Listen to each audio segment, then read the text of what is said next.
Hello बच्चों, let's see this question. Let P, Q, R, S be the fit of the perpendiculars drawn from a point 1, 1 upon the lines x plus 4y equal to 12, x minus 4y plus 4 equal to 0 and their angle bisector respectively. Then equation of the circle which passes through Q, R, S is. Clear? देखिए यहाँ पे हमारे पास क्या हो रहा है, 1, 1 point से हम क्या कर रहे हैं, परपेंडिकुलर ड्रॉ कर रहे हैं. किस किस पर? पहली लाइन है आपके पास x plus 4y equal to 12 इस लाइन पर. सेकेंड लाइन है आपके पास x minus 4y plus 4 equal to 0 इस लाइन पर. और साथ में ये जो दोनों लाइन है इनके दो एंगल बाइसेक्टर्स आएंगे आपके पास. उन दोनों एंगल बाइसेक्टर्स पे भी आप क्या कर रहे हो, 1, 1 से परपेंडिकुलर ड्रॉ कर रहे हो. ठीक है, तो आपके पास चार परपेंडिकुलर मतलब चार जो है फिट पॉइंट आएंगे. उनके जो फिट ऑफ परपेंडिकुलर आएंगे चार पॉइंट, वो चारों पॉइंट के कोऑर्डिनेट आपको रेस्पेक्टिवली यहाँ पर बताया हुआ है ना. फर्स्ट वाला x plus 4y equal to 12 पे जो आपके पास फिट ऑफ परपेंडिकुलर है उसके कोऑर्डिनेट क्या पी है. सेकंड लाइन पे जो फिट ऑफ परपेंडिकुलर है उसके कोऑर्डिनेट क्या है, क्यू है. फिर ऐसे जो एंगल बाइसेक्टर्स आपके पास है उन पे जो फिट ऑफ परपेंडिकुलर आएगा वो कैसा है, आर और एस है. तो आपको क्या करना है, पर क्यू आर और एस से पास होने वाले सर्कल की इक्वेशन फाइंड करनी. क्लियर? तो देखिए, इसको सॉल्व करने के लिए सबसे पहले हम ये गिवन लाइंस जो है इनको सॉल्व करते हैं यहाँ पर, या फिर ये गिवन लाइंस जो है इनसे क्या करते हैं यहाँ पे एंगल बाइसेक्टर्स फाइंड करते हैं. ठीक है, क्योंकि हमको उनकी भी तो रिक्वायरमेंट है, उन पे भी तो फिट ऑफ परपेंडिकुलर फाइंड करना है. तो सबसे पहले बताया हमने यहाँ पर गिवन लाइंस से हमारे पास यहाँ पर x plus 4y equal to 12, इसको इक्वेशन नंबर 1 दे देते हैं. और सेकंड है हमारे पास यहाँ पर x minus 4y equal to -4. ठीक है, या फिर सिंपल आप अगर -4 को एलएचएस में लेके आओगे तो +4 हो जाता है. ठीक है, तो ये x minus 4y equal to -4 equal to, या इक्वल टू -4 आपने लिखी दिया. इसको हम क्या करते हैं यहाँ पर इक्वेशन नंबर सेकंड दे देते हैं. अब क्या करेंगे, हम यहाँ पर एंगल बाइसेक्टर्स जो हमारे पास है उसको देख लेते हैं. तो equation of angle bisector, angle bisector की इक्वेशन अगर हमको नोट करनी तो हम क्या करेंगे, सबसे पहले फर्स्ट इक्वेशन जो है इसको नोट करेंगे. तो x plus 4y minus 12 equal to में प्लस माइनस, और ये जो सेकंड इक्वेशन है मतलब हमारे पास x माइनस 4y प्लस 4. ठीक है, तो इन दोनों को हम क्या करते हैं यहाँ पर 1 बाई 1 सोल्व कर लेते हैं. तो एक बार प्लस के लिए सोल्व करेंगे तो ये हमारे पास x plus 4y minus 12 equal to ना, प्लस साइन के लिए अगर मैं इक्वल रखूँगा तो x माइनस 4y प्लस 4. और साथ में अगर हम बात करें यहाँ पर x plus 4y minus 12 equal to minus में x माइनस 4y प्लस 4. ठीक है, तो एक बार प्लस साइन ले लिया हमने और एक बार माइनस साइन ले लिया. देखो, जब आपने प्लस साइन लिया तो यहाँ पर x तो कैंसिल हो जाएगा आपके पास, है ना. यहाँ से केवल y फाइंड हो जाएगा, तो y की वैल्यू जो यहाँ से फाइंड हो रही है वो रही 2. और ऐसे हम बात करें यहाँ पर, ये जो आप यहाँ पर सेकंड वाले को सॉल्व कर रहे हो इसमें आपके पास +4y और +4y दोनों तरफ कैंसिल हो जाएगा. तो यहाँ पर सॉल्व करने पर x की वैल्यू आएगी, तो x की जो वैल्यू आएगी आपके पास यहाँ पर वो बन रही कितना, 4. ठीक है, अब देखिए यहाँ से आगे हम कंटिन्यू करते हैं. हम क्या करने वाले हैं, देखो 1 बाई 1 हमको पॉइंट्स बताए हुए हैं. हमारे पास जो फर्स्ट पॉइंट है ना, ये तो क्या हो गया हमारे पास, एंगल बाइसेक्टर्स आ गए. चार लाइन हो गई आपके पास, इक्वेशन 1 हो गया, इक्वेशन सेकंड हो गया. x इक्वल टू 4 जो है इसको मैं इक्वेशन थर्ड ले लेता हूँ. और y इक्वल टू 2 जो हमारे पास आया इसको इक्वेशन 4 ले लेते हैं हम यहाँ पर. ठीक है, तो इन चारों पॉइंट, चारों लाइन पे हम क्या करने वाले हैं, 1, 1 से जो हमारे पास परपेंडिकुलर आएगा उस परपेंडिकुलर का फिट पॉइंट देखेंगे, ऐसा बोलते हैं फिट ऑफ परपेंडिकुलर देखेंगे. ठीक है, तो चारों कोऑर्डिनेट्स आ जाएंगे.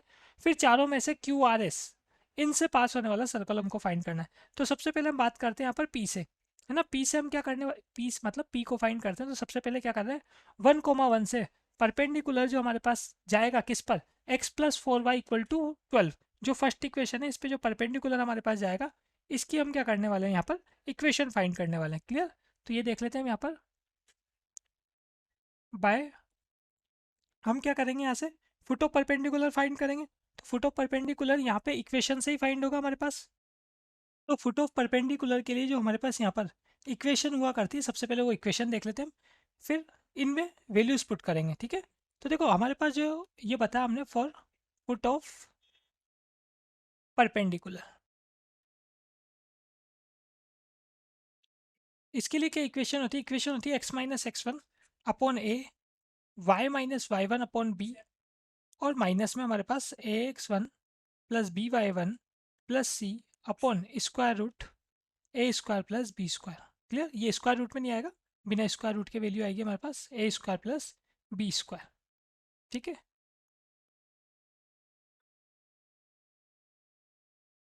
देखो यहाँ पे हमारे पास क्या है, ये x1 y1 तो क्या है, जिस पॉइंट से आप परपेंडिकुलर ड्रॉ कर रहे हो. ठीक है, ए बी सी क्या है, ए बी सी सिंपल आपके पास जो इक्वेशन है ना, ये जो लाइन की इक्वेशन चल रही है जिस पर आप परपेंडिकुलर ड्रॉ कर रहे हो उसमें x का कोफिशिएंट ए है, y का कोफिशिएंट जो है b है, और सिंपल जो कांस्टेंट है वो क्या है, c है। ठीक है, तो यहाँ पर वैल्यूज पुट करता हूँ मैं। तो सबसे पहले अब हम बात कर रहे हैं किसके लिए, p के लिए बात कर रहे हैं। तो p के लिए बात कर रहे हैं, तो हम कौन सा पॉइंट लेने वाला है, पॉइंट तो 1,1 है ही सही। और लाइन कौन सी लाइन है हमारे पास, x plus 4y minus 12 equal to 0। तो वैल्यू पुट कर रहा हूँ मैं यहाँ पर x माइनस 1 अपॉन 1, a की वैल्यू 1 है ना, x का कोफिशिएंट जो है, y माइनस 1, फिर b आएगा, y का कोफिशिएंट मतलब 4 हो गया, फिर ये माइनस। अब सबसे पहले क्या करेंगे, 1,1 से इक्वेशन को सेटिस्फाई कराएंगे, तो 1 प्लस 4 माइनस 12 और अपॉन में ए स्क्वायर प्लस बी स्क्वायर मतलब सिंपल 1 स्क्वायर प्लस 4 स्क्वायर। ठीक है, इसको सॉल्व करते हैं। तो देखो ये फर्स्ट हो गया हमारे पास, सेकंड हो गया और थर्ड हो गया। तो यहाँ से आपके पास पॉइंट आ जाएगा, सबसे पहले आप फर्स्ट और थर्ड को सॉल्व करोगे। तो फर्स्ट एंड थर्ड, फर्स्ट और थर्ड को सॉल्व करूंगा तो एक्स की वैल्यू आएगी हमारे पास। तो एक्स की वैल्यू यहाँ पर जब सॉल्व कर लोगे आप, तो एक्स की वैल्यू आपके पास आ रही फर्स्ट और थर्ड से 24/17। ठीक है, और ऐसे हम बात करें यहाँ पर सेकंड और थर्ड को अगर आप सॉल्व करोगे तो आपके पास वाई की वैल्यू आ जाएगी सिंपली, है ना। तो वाई की जो वैल्यू यहाँ पर आपके पास आएगी आएगी 45/17। क्लियर। तो इसका मतलब अगर हम बात करें तो पी पॉइंट के कोऑर्डिनेट हो जाते हैं हमारे पास 24/17, 45/17। क्लियर। अब इसके आगे हम क्या करेंगे, सेम ऐसे कैसे किसके लिए सॉल्व करेंगे, क्यू के लिए सॉल्व करेंगे। ठीक है, तो ये बताया हमने इसके आगे यहाँ पर फॉर पॉइंट क्यू। तो फिर से क्या करने वाले हैं, वही फॉर्मूला लगाने वाले, इक्वेशन वही लिखने वाले, x minus x one upon a वाली, है ना। बस इस बार क्या होगा, इस बार लाइन चेंज हो जाएगी। तो इस बार लाइन क्या है हमारे पास, इस बार लाइन है x minus 4y plus 4 equal to 0। ठीक है, या फिर सिंपल आप इसको अगर माइनस से मल्टीप्लाई करोगे तो ये आ जाएगा आपके पास minus x plus 4y minus 4 equal to 0। ठीक है, ये जो लाइन हमारे पास है क्या लाइन है देख लेते हैं यहाँ पर, minus x plus 4y minus 4 equal to 0। ठीक है, अगर मैं लाइन को, है ना, किससे मल्टीप्लाई कर दूँ, -1 से मल्टीप्लाई कर दूँ तो माइनस एक्स प्लस 4y और माइनस 4 इक्वल टू 0 बन जाता है सेकंड वाली लाइन। ठीक है, अब देख लेते हैं हम यहाँ पर 1,1 तो पुट करना ही एक्स वन वाई वन की जगह। तो इक्वेशन बनेगी x minus 1 upon -1 y minus 1 upon plus 4 हो जाएगा वाई का कोफिशिएंट, और आर एच एस में माइनस के साथ पहले तो पॉइंट पुट करोगे 1,1, तो 1,1 पुट करोगे तो -1 प्लस 4 -4 अपॉन में ए स्क्वायर मतलब -1 का स्क्वायर करोगे तो 1, और बी स्क्वायर मतलब 4 का स्क्वायर करेंगे तो कितना आ जाएगा, 16 आ जाएगा। फिर से वही बात है, फर्स्ट और थर्ड को साथ में ले लेंगे, ये फर्स्ट हो गया, सेकंड हो गया, थर्ड हो गया। फर्स्ट और थर्ड को अगर हम साथ में लेंगे यहाँ पर तो एक्स की वैल्यू आ जाएगी हमारे पास। तो एक्स की वैल्यू यहाँ पर सोल्व करने पर आती है 16/17। एंड सेकंड और थर्ड को अगर आप साथ में लेंगे तो वाई की वैल्यू आ जाएगी आपके पास इजीली। तो वाई की वैल्यू यहाँ पर सोल्व करने पे बनेगी हमारे पास 21/17। तो क्यू पॉइंट के कोऑर्डिनेट आ जाते हैं हमारे पास 60/17, 16/17 कोमा 21/17। क्लियर। ऐसे अब हम क्या करेंगे, आर पॉइंट के लिए फाइंड कर लेते हैं, 4 पॉइंट आर। तो आर पॉइंट के लिए वही बात है सेम, फिर से आपके पास जो पॉइंट चल रहा है वो तो क्या चल रहा है 1,1, और लाइन की अगर हम बात करें यहाँ पर आर पॉइंट के लिए तो थर्ड इक्वेशन हमने क्या ली थी यहाँ पर, एक्स इक्वल टू 4, तो इसका मतलब एक्स माइनस 4 इक्वल टू 0 ऐसा बनेगा। ठीक है, फिर से वैल्यू पुट करते हैं हम, तो एक्स माइनस 1 अपॉन 1 एक्स का coefficient, y minus 1 upon y का कोफिशिएंट तो 0 है यहाँ पर, और ऐसे माइनस के साथ वैल्यू पुट करेंगे इक्वेशन में 1,1, तो 1 माइनस 4 ऊपर आएगा और डिनोमिनेटर में ए स्क्वायर प्लस बी स्क्वायर मतलब 1 स्क्वायर प्लस 0 स्क्वायर आएगा। ठीक है, तो वही सिंपल आपके पास फर्स्ट सेकेंड थर्ड, फर्स्ट और थर्ड को साथ में ले लेते हैं हम। तो फर्स्ट और थर्ड को साथ में लेंगे तो हमारे पास एक्स की वैल्यू आएगी, तो एक्स यहाँ पर सोल्व करने पे बनेगा 4, और साथ में अगर हम बात करें यहाँ पर सेकंड और थर्ड को अगर साथ में लेंगे, सेकंड और थर्ड में देखो y माइनस 1 इक्वल टू 0 आ जाएगा, है ना, 0 आधे से इसमें मल्टीप्लाई होगा तो y की वैल्यू क्या हो जाएगी, 1 हो जाएगी। ठीक है, तो x तो हो गया 4 और y कितना हो गया हमारे पास, 1 हो गया। तो इसका मतलब r पॉइंट के कोऑर्डिनेट हो जाते हैं हमारे पास कितने, 4,1। ठीक है, अब ऐसे हम क्या करते हैं यहाँ पर s पॉइंट के लिए बात कर लेते हैं, 4 पॉइंट s, तो पॉइंट तो वही 1,1, और अगर हम बात करें इक्वेशन, तो इक्वेशन क्या चल रही है, equation number 4 y minus 2 equal to 0। Same ऐसे कैसे ही सॉल्व हो जाएगा, x minus 1 upon 0 y minus 1 upon, यहाँ पर y का कोफिशिएंट कितना चल रहा है, +1, और आर एच एस में माइनस के साथ पहले पॉइंट से सेटिस्फाई कराएंगे तो 1 माइनस 2 ऊपर आएगा, और डिनोमिनेटर में बात करें तो x के कोफिशिएंट का स्क्वायर प्लस y के कोफिशिएंट का स्क्वायर। ठीक है, यहाँ भी इसी तरीके से सॉल्व करेंगे फर्स्ट सेकंड थर्ड। फर्स्ट और थर्ड को अगर साथ में लेंगे हम यहाँ पर, फर्स्ट एंड थर्ड, तो x minus one equal to zero आएगा, तो x की वैल्यू क्या आ जाएगी, वन आ जाएगी। और ऐसे अगर हम बात करें सेकेंड और थर्ड को अगर साथ में लेंगे, तो सेकेंड और थर्ड को साथ में लेने पर y की जो वैल्यू हमारे पास बनेगी, y बनेगा यहाँ पर कितना, टू आएगा। ठीक है, तो ये जो पॉइंट हमारे पास है एस पॉइंट, इसके कोऑर्डिनेट हो जाते हैं यहाँ पर कितना, 1,2 हो जाते हैं। ठीक, अब देखिए हमको क्या करना है, क्यू आर और एस, इससे पास होने वाले सर्कल की इक्वेशन फाइंड करनी।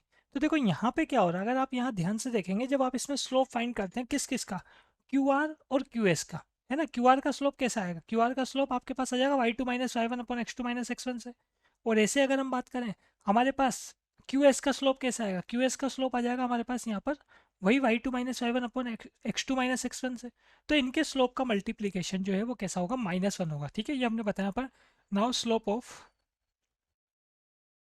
Q R into slope of Q S, दोनों के स्लोप का मल्टीप्लीकेशन कितना होगा, माइनस वन होगा। दोनों के स्लोप का मल्टीप्लीकेशन माइनस वन होगा, तो दोनों लाइन कैसी हो जाएगी हमारे पास, परपेंडिकुलर हो जाएगी। ठीक है, तो देख लेते हैं हम यहाँ पर, हमारे पास क्या हो गया, implies that Q R is perpendicular to Q S. तो क्यू आर और क्यू एस अगर परपेंडिकुलर हो गया, और हम क्या फाइंड कर रहे हैं, हम फाइंड कर रहे हैं यहाँ पर क्यू आर एस से पास होने वाले सर्कल की इक्वेशन। तो इसका मतलब सिंपल सी बात है, हमारे पास आर एस क्या रहा होगा, डायमीटर रहा होगा। Implies that R S is diameter of required circle. Clear, क्योंकि डायमीटर क्या करता है, डायमीटर सर्कल पे जो कोई भी पॉइंट अगर आप लोगे तो उस पर क्या कर रहा है, परपेंडिकुलर ड्रॉ करता है। तो इसका मतलब आर एस आपके पास डायमीटर होगा, और क्यू क्या है, आर और एस तो सर्कल पर होगी, और क्यू भी किस पे हो गया, सर्कल पे हो गया आपके पास। ठीक है, अब जब डायमीटर आपके पास है, डायमीटर के कॉर्नर पॉइंट्स आपके पास आ गए, तो आप यहाँ पर इक्वेशन ऑफ सर्कल बता सकते हो। डायमेट्रिक फॉर्म में क्या होता है हमारे पास इक्वेशन ऑफ सर्कल, ये होता है x minus x one into x minus x two plus y minus y one into y minus y two equal to zero. ठीक है, तो एक्स वन वाई वन की जगह तो हम आर के कोऑर्डिनेट, और एक्स टू वाई टू की जगह एस के कोऑर्डिनेट पुट कर देंगे। अगर आर के कोऑर्डिनेट की बात करें तो आर के कोऑर्डिनेट 4,1 है, और एस के कोऑर्डिनेट क्या चल रहे हैं, 1,2 चल रहे हैं हमारे पास। ठीक है, तो ये देख लेते हैं हम यहाँ पर x minus four x minus one. ठीक है, वो फोर और वन ये तो एक्स कोऑर्डिनेट हो गए, और वाई कोऑर्डिनेट क्या चल रहा है, वाई कोऑर्डिनेट एक तो फोर के साथ तो चल रहा था वन, और वन के साथ कितना चल रहा है, वन के साथ चल रहा है हमारे पास टू एस में। ठीक है, तो हमारे पास y minus two equal to zero. तो इसको यहाँ पर अगर हम सॉल्व करते हैं तो फाइनल इक्वेशन बन रही है x square plus y square minus five x minus three y plus six equal to zero. Clear, तो देख लेते हैं हमारे पास फाइनल आंसर क्या बनेगा ऑप्शंस में, x square plus y square minus five x minus c y आ रहा है, और प्लस में क्या आ रहा है, प्लस में सिक्स आ रहा है लास्ट में। ठीक है, तो final answer is option number B. Best of luck.